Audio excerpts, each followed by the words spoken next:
بسم الله الرحمن الرحيم شهر رمضان الذي أنزل فيه القرآن هدى للناس وبينات من الهدى والفرقان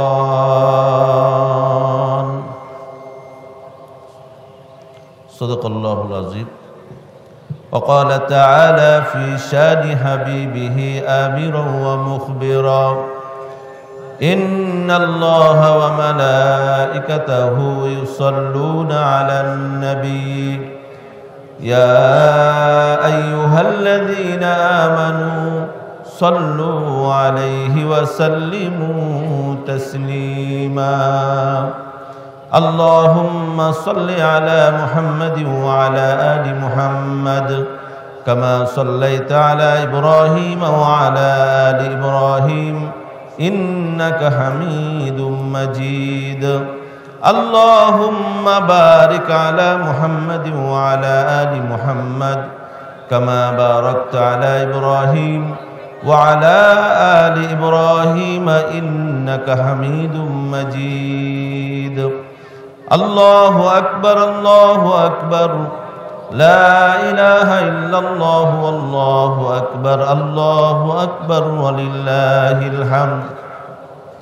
রাজশাহীর ঐতিহ্যবাহী কেন্দ্রীয় ঈদগাহ ময়দানে উপস্থিত সম্মানিত মুসল্লিয়ান ইকরাম, হযরত উলামা ইকরাম, আইম্মায়ে মাসাজিদ, মুরব্বিয়ানে আযম, যুবক ভাইয়েরা, প্রাণপ্রিয় স্নেহের কচিকাচা সোনামণিরা, সবাইকে শ্রেণী মোতাবেক সম্মান, শ্রদ্ধা, ভালোবাসা এবং স্নেহ জ্ঞাপন করছি। মহান মালিকের দরবারে শুকরিয়া আদায় করছি যে মহান মালিক আমাদেরকে এক মাস সিয়াম সাধনার পরে পবিত্র ঈদুল ফিতরের জামাতে উপস্থিত হওয়ার তৌফিক এনায়েত করেছেন। এই জন্য আমরা মহান মালিকের দরবারে শুকরিয়া আদায় করি। সকলে সমস্বরে বলি আলহামদুলিল্লাহ। লক্ষ কোটি দরুদ ও সালাম বর্ষিত হোক বিশ্ব মানবতার মুক্তির দূত, সর্বকালের সর্বযুগের সর্বশ্রেষ্ঠ মহামানব বিশ্বনবী মুহাম্মদুর রাসূলুল্লাহ সাল্লাল্লাহু আলাইহি ওয়াসাল্লামের প্রতি। প্রাণ ভরে দোয়া করছি সে সকল শহীদদের জন্য যারা ইসলামের জন্য, যারা দেশ রক্ষার জন্য, ইনসাফ প্রতিষ্ঠার জন্য, ন্যায় এবং সত্যকে প্রতিষ্ঠা করার জন্য নিজেদের বুকে তাজা রক্ত জমিনে ঢেলে দিয়েছেন। আল্লাহ তাআলা যেন তাদেরকে শাহাদাতের সর্বোচ্চ মর্যাদা দান করেন। আল্লাহুম্মা আমিন। আল্লাহু আকবার, আল্লাহু আকবার, লা ইলাহা ইল্লাল্লাহু আল্লাহু আকবার ওয়ালিল্লাহিল হামদ। প্রিয় উপস্থিতি, আমরা জানি রমজানুল মুবারক আমাদের মাঝ থেকে বিদায় নিল। রমজানুল মুবারক ছিল আমাদের ট্রেনিং পিরিয়ড। আমরা এক মাস ট্রেনিং করলাম। যেমন প্রত্যেকটি বাহিনীর ট্রেনিং হয়, পুলিশ, বিজিবি, র্যাব, আর্মি, অন্যান্য বাহিনীর যেমন ট্রেনিং হয়, বিভিন্ন কোম্পানি, প্রাইভেট কোম্পানি, সেগুলোতেও যখন মানুষ চাকরিতে জয়েন করে তার পূর্বে ট্রেনিং হয়, এরপরে চাকরিটা শুরু করে। আমরা এক মাস ট্রেনিং করলাম। এখন আমাদের দায়িত্ব পালন আমরা শুরু করব। কিন্তু দুঃখজনক হলেও সত্য যে ঈদের দিনে যে সময় আমাদের ট্রেনিং কমপ্লিট হলো, এখন আমরা আমলের জন্য, আল্লাহর জন্য নিজেকে উৎসর্গ করব। সেই মুহূর্তে এসে আমরা আমাদের সকল ট্রেনিং, আমাদের সকল যন্ত্রপাতি, ইকুইপমেন্ট সব কিছু জমা করে এগুলোকে আলমারির মধ্যে ঢুকায় দিয়ে আমরা রমজানের আগে যেমন ছিলাম আবার ঠিক তেমনই হয়ে যায়। আমাদের এই ট্রেনিং ধারণ করে আমরা আমাদের জীবনকে পরিচালনা করতে পারি না। এই জন্য বছরের পর বছর রমজান আসে, আমাদের ব্যক্তি জীবন, সামাজিক জীবন, রাষ্ট্রীয় জীবন পরিবর্তন হয় না। কারণ এই ট্রেনিংকে আমরা যথাযথভাবে গ্রহণ করি না এবং এটা বাকি জীবনে পরিচালনার জন্য এটা অ্যাপ্লাই আমরা করি না। প্রিয় উপস্থিতি, এজন্য এই ট্রেনিং পিরিয়ডে আমরা রমজানুল মুবারক থেকে কোন কোন বিষয় শিখলাম, কি কি বিষয় আমরা শিখেছি, সেই কথাগুলোই সংক্ষিপ্ত আকারে আলোচনা করব। আপনারা জানেন আজকে প্রধান ইমাম হিসেবে দায়িত্ব পালন করবেন রাজশাহীর গর্ব বিশিষ্ট আলেমে দ্বীন, মুফাসসিরে কুরআন, শিক্ষাবিদ, লেখক, গবেষক, অধ্যাপক ডক্টর মাওলানা কাউসার হুসাইন মোহতারাম কিছুক্ষণের মধ্যে আসবেন।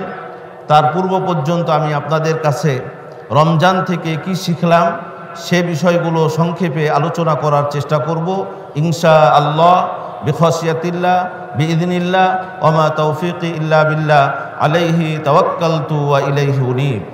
প্রিয় উপস্থিতি, আমরা রমজানুল মুবারক থেকে 4টি বিষয় শিখতে পারি। 1 নাম্বার হলো সিয়াম, 2 নাম্বার হলো কিয়াম, 3 নাম্বার কোরআন, 4 নাম্বার তাকওয়া। এই 4টি বিষয় আমরা রমজান থেকে গ্রহণ করতে পারি এবং এই 4টি বিষয়কে ধারণ করে আমাদের বাকি 11টি মাস, বাকি জীবন আমরা পরিচালনা করতে পারি। আমরা যে সিয়ামের ট্রেনিং নিলাম, সিয়াম সাধনা করলাম, এটা আত্মিক উন্নয়নের জন্য, আত্মার পরিশুদ্ধির জন্য, ব্যক্তির মান উন্নয়নের জন্য আমরা সিয়াম পালন করলাম।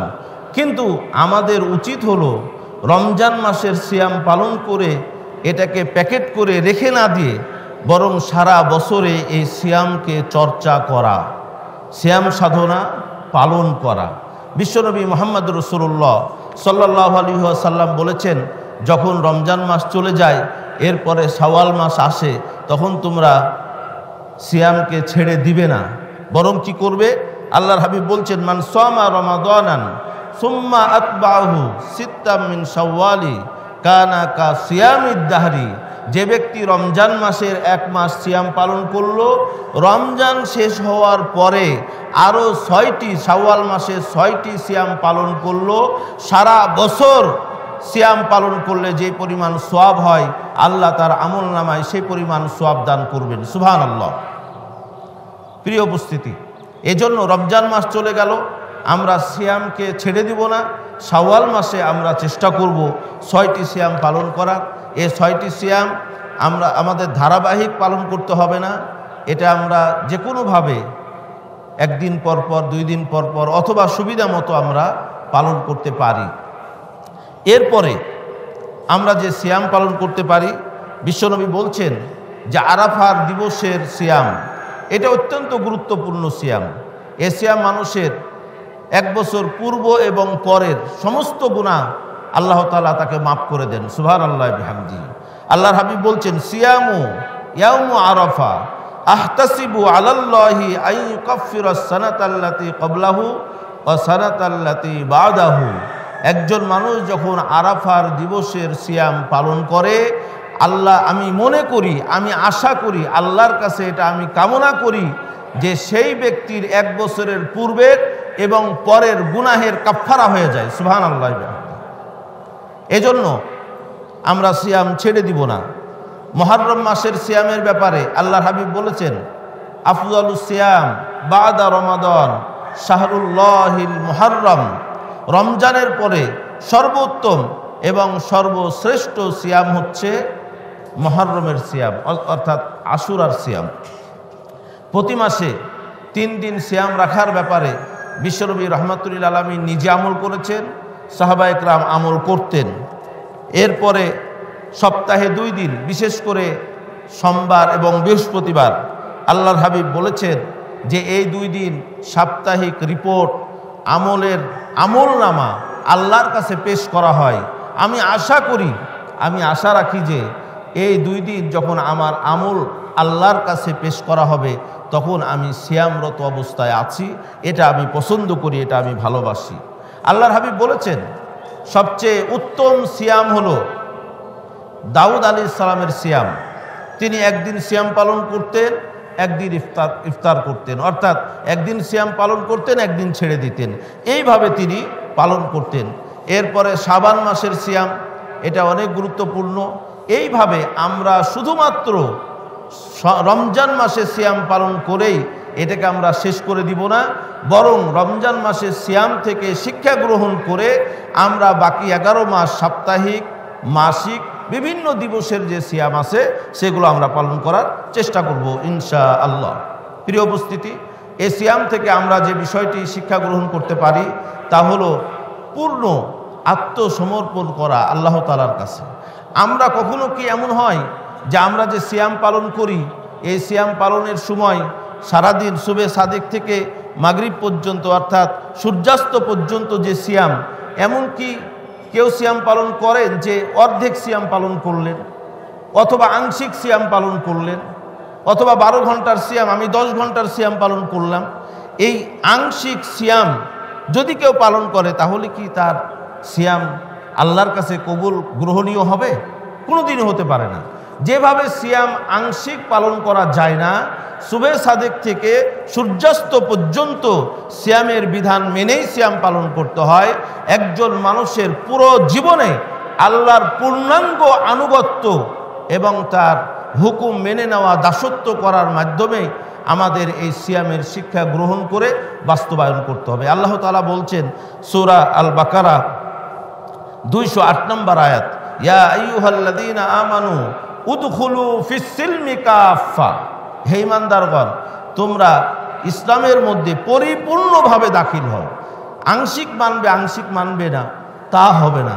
আমরা যখন মশার ভয়ে মশারি টাঙ্গাই, মশারি টাঙ্গানোর পরে আমরা মশারির মধ্যে পুরোটা ঢুকি না এই হাতটা বের করে রাখি? কেউ যদি হাতের একটা অংশ বের করে রাখেন, পুরো বডি মশারির মধ্যে, শুধুমাত্র হাতের একটা অংশ বাইরে থাকবে, তাহলে কি সেই ব্যক্তিকে মশা কামড় দিবে কি দিবে না? অবশ্যই দিবে। এমনকি মশা আর বাকি মশাদেরকে দাওয়াত নিয়ে এসে বলবে আসো এখানে আমরা হালখাতা করি। তার মানে তার ঘুমানো সম্ভব হবে না। যেমন মশারির মধ্যে পরিপূর্ণ ঢুকতে হয় মশার অত্যাচার জুলুম থেকে বাঁচার জন্য, ঠিক ইসলামের পরিপূর্ণ ফলাফল পেতে হলে আমাদেরকে পূর্ণভাবেই প্রবেশ করতে হবে। আল্লাহ সেই তৌফিক দান করুন, আল্লাহুম্মা আমিন। প্রিয় উপস্থিতি, আমরা আল্লাহর সার্বক্ষণিক যে নজরদারি, এই নজরদারির শিক্ষাটা আমরা এই সিয়াম থেকে গ্রহণ করতে পারি। কারণ সিয়ামরত অবস্থায় এমন কোনো রোজাদার, এমন কোনো সিয়াম পালনকারী নেই যিনি মনে করবেন আজকে তো প্রচণ্ড গরম, প্রচণ্ড পিপাসার্ত, ক্ষুধার্ত, অতএব ঘরে কেউ নাই, পানি আছে, আমি 2 ঢোক পানি খাই। এমন কি কোনো রোজাদার আছেন? তা কিন্তু নাই। অতএব একজন মানুষ যেমন সিয়াম পালন করার সময় আল্লাহ তাআলা দেখছেন, অজু করার সময় কুলি করতে গিয়ে 1 ঢোক পানি গিলে ফেললে পৃথিবীর কেউ দেখবে না, আল্লাহ দেখছেন। এই নজরদারির চিন্তাটাই একজন মানুষকে সিয়ামের মাধ্যমে পরিশুদ্ধ করে, তার আত্মশুদ্ধি করে। প্রিয় ভাইরা আমার, একজন মানুষ সিয়ামের শিক্ষা নিয়ে নিজেকে পাপ মুক্ত করতে পারে এবং সিয়াম আমাদের শিক্ষা দেয় হারাম বস্তু থেকে বেঁচে থাকা। একটু দেখেন যে আমরা হালাল খাদ্য, হালাল খাবার আমাদের সামনে উপস্থিত, অথচ সময় হয়নি বলে আমরা সে খাবার খাই না। প্রচণ্ড পিপাসা, প্রচণ্ড ক্ষুধার্ত, এরপরও আমরা সে খাবার গ্রহণ করি না। কেন গ্রহণ করি না? কারণ আল্লাহর হুকুম এখনো হয় নাই, আরও 2 মিনিট বাকি আছে। যেহেতু আল্লাহর হুকুম হয় নাই, এজন্য আমরা খাই না। অতএব অন্যান্য আরও অনেক খাবারের ব্যাপারে আল্লাহর হুকুম রয়েছে যে এই খাবারগুলো খাওয়া যাবে না, এগুলো হারাম করেছেন আল্লাহ তাআলা।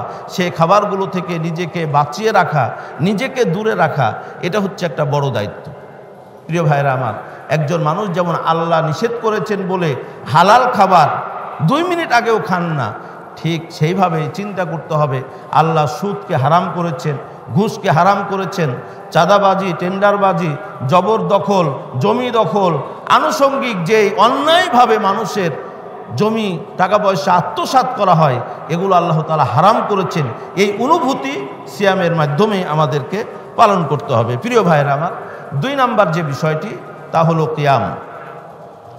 এই কিয়ামের আবিধানিক অর্থ হচ্ছে দাঁড়ানো, অর্থাৎ আমরা 5 ওয়াক্ত নামাজ আদায় করি, সাথে দীর্ঘ সময় 1.5 ঘন্টা 2 ঘন্টা প্রায় আমরা অতিরিক্ত 20 রাকাত তারাবির নামাজ আদায় করি, কেউ কেউ হয়তো 8 রাকাত আদায় করেন, কিন্তু প্রায় 1.5-2 ঘন্টা সময় আমরা অন্যান্য সময়ের থেকে অতিরিক্ত আল্লাহর সামনে দাঁড়িয়ে আমরা সালাত আদায় করি।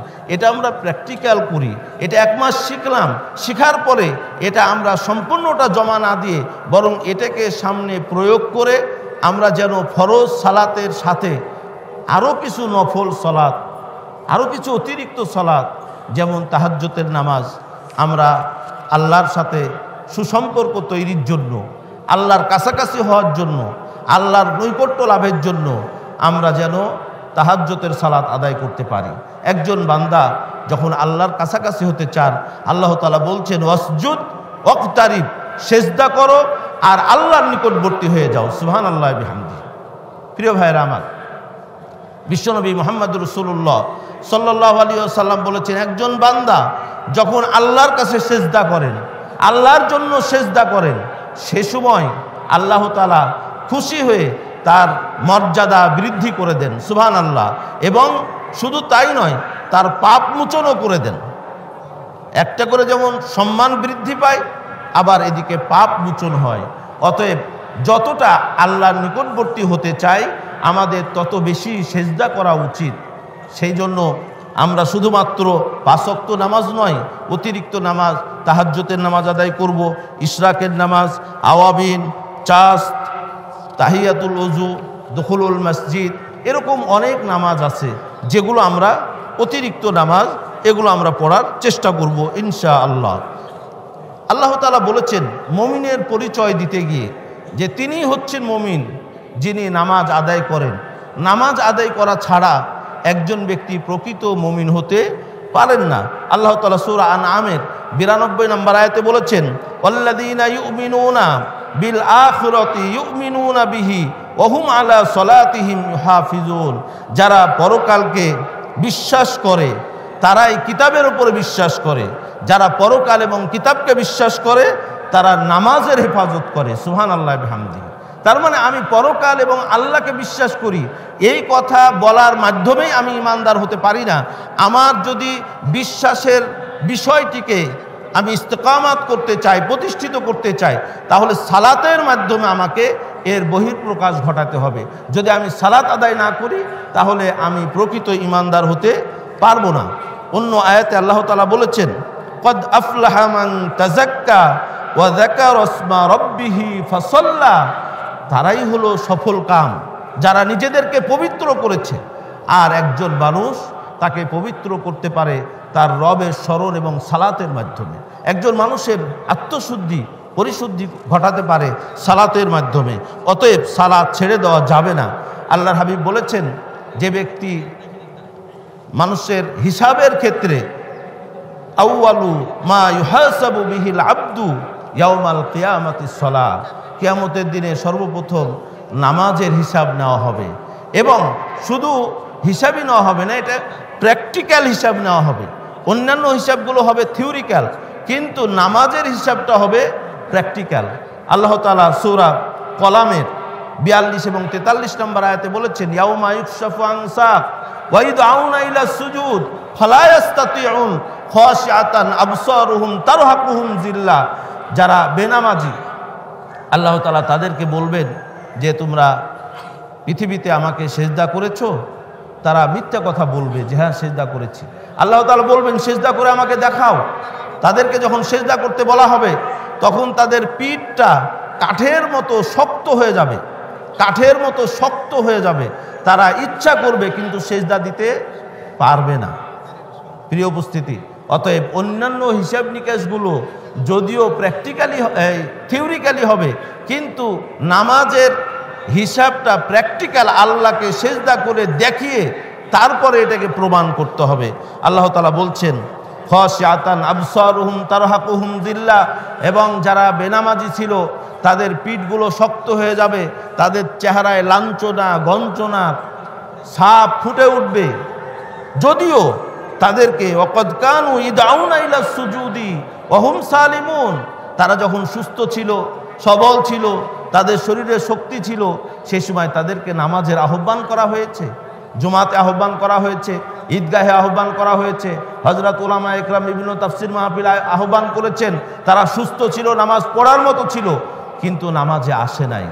অতএব তাদের লাঞ্ছিত অপমানিত হওয়া ছাড়া আর কিছুই সেদিন থাকবে না।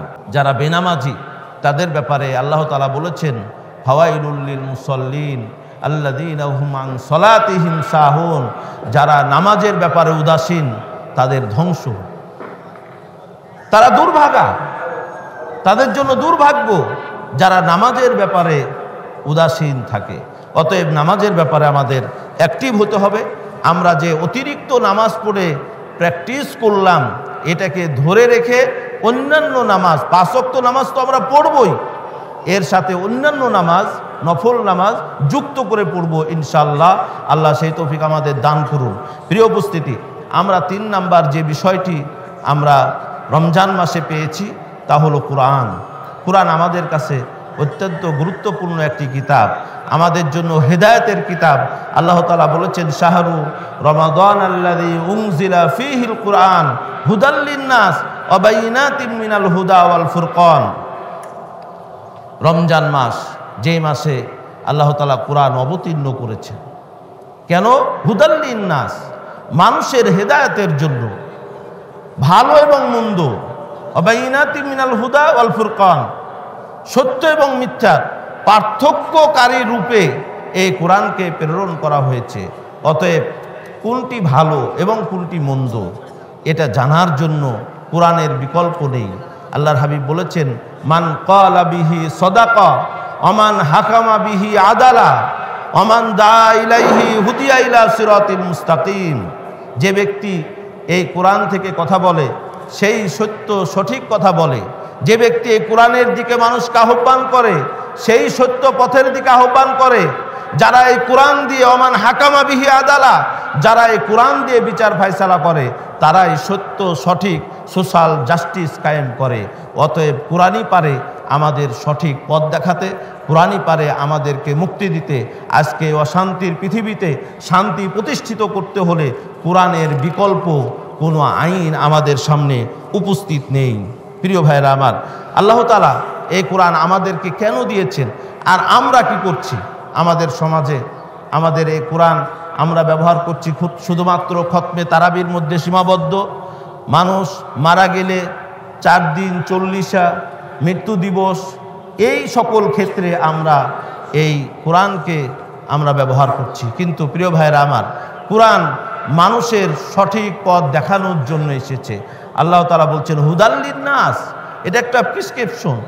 এটা যদি আমরা ধারণ করি, গ্রহণ করি, তাহলে আমরা যেমন শুদ্ধ হব, আমাদের পরিবার, আমাদের সমাজ, সকল কিছুই শুদ্ধ হবে। আর যদি আমরা কোরআনকে ধারণ করতে না পারি, তাহলে আমরা শুদ্ধ হতে পারবো না। এজন্য কোরআনকে ধারণ করতে হবে। কোরআনই হচ্ছে সত্য এবং মিথ্যার দলিল। আল কোরআনু হুজ্জাতুল লাকা আও আলাইকা, সত্য মিথ্যার দলিল। আপনি আমি যে জান্নাতে যাব তার দলিল কি? দলিল হচ্ছে কোরআন। আল্লাহর হাবিব বলেছেন, মান জালাহু ক্বাবলাহুল কোরআন ফাতরিকান ইলাল জান্নাহ ওয়া মান জালাহু খালফাহুল কোরআন ফাতরিকান ইলান নার। যে ব্যক্তি কোরআনকে সামনে রাখে, কোরআনকে পড়ে, কোরআন বুঝে, কোরআন আমল করে, কোরআনের দাওয়াত দেয়, কোরআন প্রতিষ্ঠার আন্দোলন করে, এই কোরআন তাদেরকে জান্নাতের পথ দেখিয়ে জান্নাতে পৌঁছায় দিবে। সুবহানাল্লাহ বিহামদি। আর যারা এই কোরআনকে পিছনে রাখে, খলফাহুল কোরআন, যারা পিছনে রাখে, এটা পড়ে না, এটা বোঝে না, এটা অনুসরণ করে না, এটার আলোচনা শুনে না, এই কোরআন তাকে জাহান্নামের পথ দেখিয়ে জাহান্নামের দিকে নিয়ে যাবে। যারা এই কোরআনের অনুসরণ করবে না, আল্লাহ তাআলা বলছেন, ওমান আরাদা আন যিকরি ফাইন্না লাহু মাঈশাতান যানকা ওয়া নাহশুরুহু ইয়াওমাল কিয়ামাতি আমা ক্বালা রাব্বি লিমা হাশারতানি আমা ওয়া ক্বাদ কুনতু বাসীরা ক্বালা কাযালিকা আতাতকা আয়াতুনা ফানাসিতাহা ওয়া কাযালিকাল ইয়াওমা তুনসা। তাদেরকে অন্ধ করে উঠানো হবে। তারা বলবে, রব্বুল আলামিন, আমরা তো চক্ষুষ্মান ছিলাম, আমাদের আজকে চোখ নাই কেন? আল্লাহ তাআলা বলবেন, তোমরা যেভাবে আমার আয়াতকে অবজ্ঞা করেছো, ভুলে থেকেছো, আমিও আজকে তোমাদের চোখ দিতে ভুলে গিয়েছি, আমি আজকে তোমাদের চোখ দিব না। যেভাবে তোমরা কোরআনকে দেখেও দেখোনি, আজকে তোমরা অন্ধ হয়ে উঠেছ, এটা আমরা দেখেও দেখব না। প্রিয় ভাইয়েরা আমার, আল্লাহর হাবিব অভিযোগ করবেন যারা কোরআনকে অবজ্ঞা করবে। সূরাতুল ফুরকান আল্লাহ তাআলা বলছেন, ওয়াকালা রাসূলু ইয়া রাব্বি ইন্না কওমি ইত্তাখাযু হাযাল কুরআনা মাহজুরা। আল্লাহর হাবিব আল্লাহর কাছে অভিযোগ করবেন, রব্বুল আলামিন, আমার পরে এই যে ব্যক্তিগুলো কোরআনকে অবজ্ঞা করেছে, কটাক্ষ করেছে, তারা সঠিকভাবে তারা এই কোরআনকে অনুসরণ করে নাই। আপনার পক্ষের অ্যাডভোকেট, আপনার পক্ষের উকিল যদি আপনারই বিপক্ষে অবস্থান নেয়, তাহলে সেই মামলায় আপনার জেতার কোনো সম্ভাবনা নেই। আল্লাহ রসুল যদি আপনার বিপক্ষে অভিযোগ দায়ের করে, সেখানে আপনি বিজয় হবেন কিভাবে? অতএব আল্লাহ রসুলের এই অভিযোগ থেকে নিজেকে মুক্ত করতে হলে অবশ্যই কোরআনের অনুসরণ ছাড়া আমাদের বিকল্প পথ নেই। আমরা এই রমজানুল মুবারক থেকে আমরা বড় আরেকটি যে বিষয় পাই, তা হলো তাকওয়া। আমি বলেছিলাম রমজান মাস থেকে আমরা 4টি বিষয় পেয়েছি: সিয়াম, কিয়াম, কোরআন এবং তাকওয়া। প্রিয় ভাইয়েরা আমার, তাকওয়ার ব্যাপারে আল্লাহ তাআলা সূরা জুমারের 33 নম্বর আয়াতে বলেছেন, যারা তাকওয়াবান তারা হচ্ছে মুত্তাকি। আর মুত্তাকিদের পরিচয় দিতে গিয়ে বলেছেন, আল্লাযী জা আবিস সিদকি ওয়া সাদ্দাকা বিহি উলাইকা হুমুল মুত্তাকুন। যারা সত্য নিয়ে এসেছেন, যারা সত্যকে গ্রহণ করেছেন, উলাইকা হুমুল মুত্তাকুন, তারাই হচ্ছেন মুত্তাকি। সত্য কি? সত্য হলো কোরআন, আল্লাহর বাণী, যা বিশ্বনবী মুহাম্মদুর রাসূলুল্লাহ সাল্লাল্লাহু আলাইহি ওয়াসাল্লামের মাধ্যমে আমরা পেয়েছি। আমাদের কাছে যে কিতাব এসেছে, এই কিতাব হচ্ছে সত্য কিতাব। অতএব এই সত্যকে গ্রহণ যারা করবে, অর্থাৎ এই কোরআন যারা ব্যক্তি জীবনে, পারিবারিক জীবনে, রাষ্ট্রীয় জীবনে, সকল ক্ষেত্রে, আন্তর্জাতিক জীবনে, অর্থনৈতিক ক্ষেত্রে, রাজনৈতিক ক্ষেত্রে, সকল ক্ষেত্রে কোরআনকে সামনে রেখে যখন মানুষ সিদ্ধান্ত গ্রহণ করবে, তখনই তাকে মুত্তাকি বলা হবে। আল্লাহ বলছেন, উলাইকা হুমুল মুত্তাকুন, তারাই হচ্ছেন মুত্তাকি।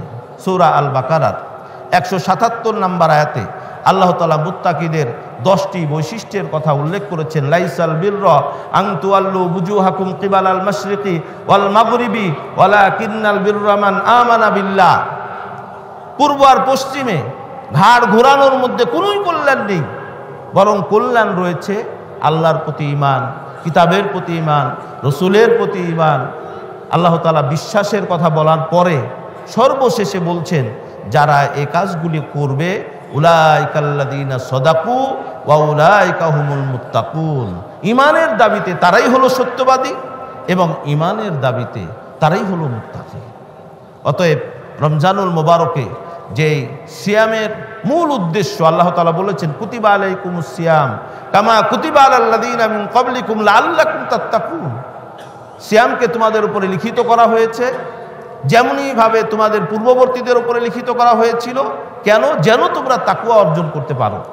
এই তাকওয়া, আল্লাহ ভীতি, আল্লাহর ভয়, আল্লাহর স্মরণ, আল্লাহর সচেতনতা, এটা যদি আমরা গ্রহণ করে বাকি 11 মাস আমরা জীবনটাকে অতিবাহিত করতে পারি, তবে এ রমজান আমাদের ব্যক্তি জীবন, পারিবারিক জীবন, রাষ্ট্রীয় জীবন পরিবর্তন আনতে পারবে। আর যদি আমরা এই রমজানের শিক্ষা, রমজানের ট্রেনিং, এটাকে ক্লোজ করে, এটাকে যদি বস্তাবন্দি করে, ব্যাগবন্দি করে আলমারির মধ্যে রেখে দেই, তাহলে এই রমজান আমাদের কোনো কল্যাণে আসবে না। প্রিয় উপস্থিতি, আমাদের মাঝে আমাদের আজকের এই কেন্দ্রীয় ঈদগাহের সম্মানিত প্রধান ইমাম, যিনি আজকে ইমামতির দায়িত্ব পালন করবেন, রাজশাহীর গর্ব, বিশিষ্ট আলেমে দ্বীন, শিক্ষাবিদ, লেখক, গবেষক, অধ্যাপক ডক্টর মাওলানা কাউসার হোসাইন হাফিজাহুল্লাহ, তিনি এসে উপস্থিত হয়েছেন। তিনি বক্তৃতা করবেন। এখন আমি তাকে আলোচনা রাখার জন্য বিনীতভাবে অনুরোধ করছি। যারা এখনও বাইরে দাঁড়িয়ে আছেন, আমি তাদের দৃষ্টি আকর্ষণ করছি মেহেরবানি করে আপনারা বাইরে অবস্থান না করে ভিতরে চলে আসুন। সুন্দর ব্যবস্থা, আমরা বসি আমাদের এই জামাতকে সুশৃঙ্খলভাবে আমরা যেন আজকে অনুষ্ঠিত করতে পারি, সেই তৌফিক আল্লাহ আমাদের দান করুক। আমি সবাইকে অনেক অনেক ধন্যবাদ, মোবারকবাদ জানিয়ে সুস্বাস্থ্য দীর্ঘায়ু মঙ্গল কামনা করে আমার নিজের জন্য দোয়া চেয়ে আমি আমার কথা শেষ করছি। ওয়া আখির দাওয়ানা আনিল হামদুলিল্লাহি রাব্বিল আলামিন। আসসালামু আলাইকুম ওয়া রাহমাতুল্লাহি ওয়া বারাকাতুহু।